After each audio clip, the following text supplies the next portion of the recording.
जय हिंद। जियोग्राफी। आज से करीब 234 ईसा पूर्व इरेटोस्थनीज नामक कोई वैज्ञानिक था जिन्होंने भूगोल के अध्ययन को जियोग्राफी शब्द का नाम दिया था। मूलतः भूगोल का अध्ययन शुरुआत यहीं से माना जाता है। तो चलिए आज के वीडियो में जियोग्राफी स्टार्ट करते हैं आज से। और हमको पता है कि आप सबके पास समय नहीं होता है, इसलिए खान सर की जो क्लासेज होती हैं जियोग्राफी के, उसका एक क्विक रिवीजन इसको समझ लीजिए। अगली वीडियो से इतनी बात मैं नहीं करूँगा, सीधा स्टार्ट ही कर दूँगा। और पसंद है तो आपको तो पता है क्या करना चाहिए, लाइक शेयर और सब्सक्राइब करना चाहिए। तो चलिए, आप जैसा आपको तो सब पता होगा, जियोग्राफी को दो शब्दों से मिला हुआ है। जियो और ग्राफी, पृथ्वी और अध्ययन के शब्द से मिलकर बना हुआ है, इसलिए जियोग्राफी इसको। जियोग्राफी में हम पहले एस्ट्रोनॉमी पढ़ेंगे, फिर जियोलॉजी पढ़ेंगे, फिर टोपोग्राफी पढ़ेंगे, फिर जियोग्राफी पढ़ेंगे। तो पहले स्टार्ट करते हैं एस्ट्रोनॉमी से। अब एस्ट्रोनॉमी में हम देखिए क्या क्या पढ़ें। पहले ब्रह्मांड, फिर सुपर क्लस्टर, फिर क्लस्टर्स के बारे में पढ़ेंगे, फिर आकाश गंगाओं के बारे में पढ़ेंगे, फिर हमारे जो आकाश गंगा में उपस्थित तारामंडलों के बारे में पढ़ेंगे, तारों के समूह को, फिर नक्षत्रों के बारे में पढ़ेंगे, फिर उसके बाद सौरमंडलों के बारे में पढ़ेंगे जिसमें हमें पृथ्वी सूर्य वगैरह सब रहते हैं, फिर सूर्य तथा ग्रहों के बारे में पढ़ेंगे, और लास्ट में अपना अंतरिक्ष पढ़ेंगे।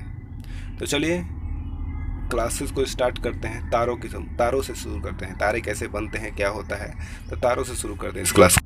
ब्रह्मांड के किसी भी खगोलीय पिंड को हम तारा कैसे बोल सकते हैं, उसके लिए दो चीज़ें कंपल्सरी होती हैं। जैसे आपको पता है कि ताप, उसके पास हीट होना जरूरी है, और प्रकाश, लाइट होना जरूरी है। जैसे में हमारा सूरज है, हमारे सूरज के पास ताप भी है, उसका खुद का और खुद का प्रकाश भी है, इसलिए यह तारा है।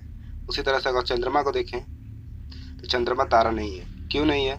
क्योंकि ना उसके पास अपना खुद का लाइट है और ना ही खुद का हीट है, यानी कि टेम्परेचर है, इसीलिए चंद्रमा तारा नहीं है। वो तो सूरज से रोशनी लेकर रिफ्लेक्ट करता है ना धरती पे, इसलिए चंद्रमा तारा नहीं है। अब जानते हैं कि तारे बनते कैसे हैं। तारों को बनने के लिए जो ब्रह्मांड में हर जगह पे इधर उधर गैसेस फैली होती हैं, जिन्हें हम विरल गैस बोलते हैं। ये अपनी ग्रेविटेशन के कारण संकेंद्रित होकर के आपस में जुड़ जाती हैं। उसके बाद ये नेबुला का निर्माण करती हैं, हरिका का, जिसकी वजह से वहाँ पर हीट जनरेट होने लगता है। जैसे अब मान लीजिए कि जाड़े के दिनों में लोग एक साथ बैठते हैं, आपस में मिल के बैठते हैं। क्यों बैठते हैं? ताकि उनके बीच में हीट जनरेट हो और उनको ठंड ना लगे। उसी तरह से जब ये सारे गैस के कण जब आपस में एक जगह मिल के नेबुला का निर्माण करते हैं, तो इनके अंदर ऑटोमेटिक ग्रेविटेशन होने लगता है, मतलब गुरुत्वाकर्षण बल के कारण हीट जनरेट हो जाता है, जिसकी वजह से हाइड्रोजन गैस जो होता है हीलियम में परिवर्तित होने लगता है। इस वजह से वहाँ पे आग भड़क जाती है, और फिर किसका निर्माण हो जाता है? हमारे तारे का निर्माण हो जाता है। अब तारों में क्या होता है कि हाइड्रोजन जो है हीलियम में संलयन होने लगता है, जिसकी वजह से ये तारे जलते रहते हैं, हमेशा जलते रहते हैं।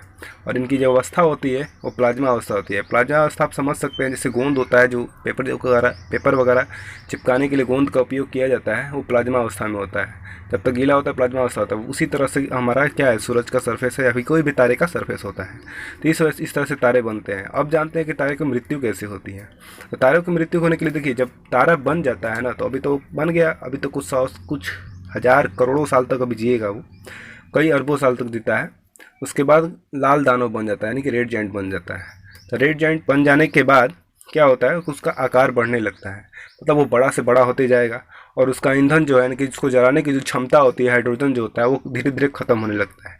इस वजह से वो ठंडा पड़ने लगता है, लेकिन बड़ा होने जाता है, जिस वजह से रेड दिखने लगता है। हमारा सूरज भी आज से 5 अरब साल बाद लाल दानव बन जाएगा, उसके बाद वो भी मर जाएगा। अब यहाँ पर सोचने वाली बात ये होती है, जब तारे छोटे होते हैं तब क्या होता है, जब बड़ा तारा होता है तब होता है। देखिए, जब छोटा तारा होता है तो वो मरता है, तो पहले वाइट ड्वार्फ बनता है, यानी कि श्वेत वामन बनता है, जिसको कि जीवाश्म तारा भी बोलते हैं, क्योंकि उसके पास बेचारे के पास आखिरी जंद क्षणों के ही सफ़ेद, यानी कि उसकी रोशनी बची होती है, जीवन होता है, इसलिए उसको जीवाश्म तारा बोलते हैं। उसके बाद वो जीवाश्म तारा जब उसमें से जब लाइट उसकी ख़त्म हो जाती है तो काला वामन बन जाता है, यानी कि ब्लैक ड्वार्फ बन जाता है। लेकिन जब बड़ा तारा रेड जाइंट बनकर मरता है तो विस्फोट होता है, यानी कि उस चीज़ को सुपरनोवा बोलते हैं। सुपरनोवा विस्फोटक तारा बोलते हैं, इसका एक नाम अभिनव तारा भी बोला जाता है। तो जब सुपरनोवा हो जाता है तो उसके बाद इसमें से 4 तरह के बन सकते हैं। न्यूट्रॉन तारा बन सकता है, नहीं तो पल्सार या क्वेसार बनेगा, और नहीं तो ब्लैक होल बनेगा। न्यूट्रॉन तारे पे कोई भी चार्ज नहीं होता है, कोई प्लस माइनस ऋणात्मक धनात्मक कोई भी चार्ज नहीं होता है, इसलिए इसको न्यूट्रॉन तारा बोलते हैं। जबकि पल्सार और क्वेसार ब्रह्मांड की सबसे तेज़ गति से घूमने वाले पिंड होते हैं।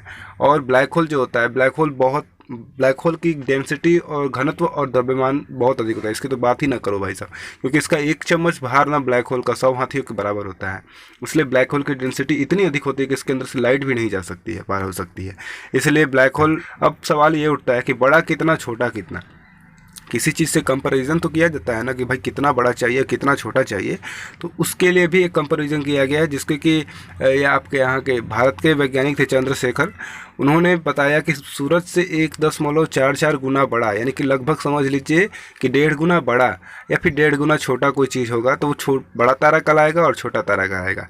यानी कि अगर 1.5 गुना सूरज से 1.5 गुना छोटा तारा होगा तो वह श्वेत वामन बनेगा और काला वामन वगैरह बनेगा। लेकिन अगर 1.5 गुना बड़ा हो सूरज से तो वो सुपरनोवा विस्फोट करेगा, फिर न्यूट्रॉन तारा, पल्सार, क्वेसार या फिर ब्लैक होल बनेगा। तारों का रंग किस पर निर्भर करता है? चलिए अब जानते हैं कलर्स ऑफ स्टार, यानी कि तारों का रंग किस पर निर्भर करते हैं। देखिए किसी भी तारे का रंग जो है, किसी भी तारे का रंग उसके पृष्ठ तापमान पर निर्भर करता है। किस पर करता है? उसके पृष्ठ तापमान पर निर्भर करता है। जैसे ये 3 रंग के होते हैं, जैसे लाल रंग का अगर है तारा तो उसका नॉर्मल टेम्परेचर है, यानी कि उसका टेम्परेचर जो है, तापमान जो है पृष्ठ का उसके नॉर्मल है। अगर वाइट रंग का है तो मीडियम में है, अगर ब्लू रंग का है तो बहुत ही हाई टेम्परेचर में है। तो इस तरह से तारे जो होते हैं उसके पृष्ठ तापमान पर निर्भर करते हैं। आज की वीडियो में इतना ही, देखेंगे नेक्स्ट क्लास में, तब तक के लिए धन्यवाद।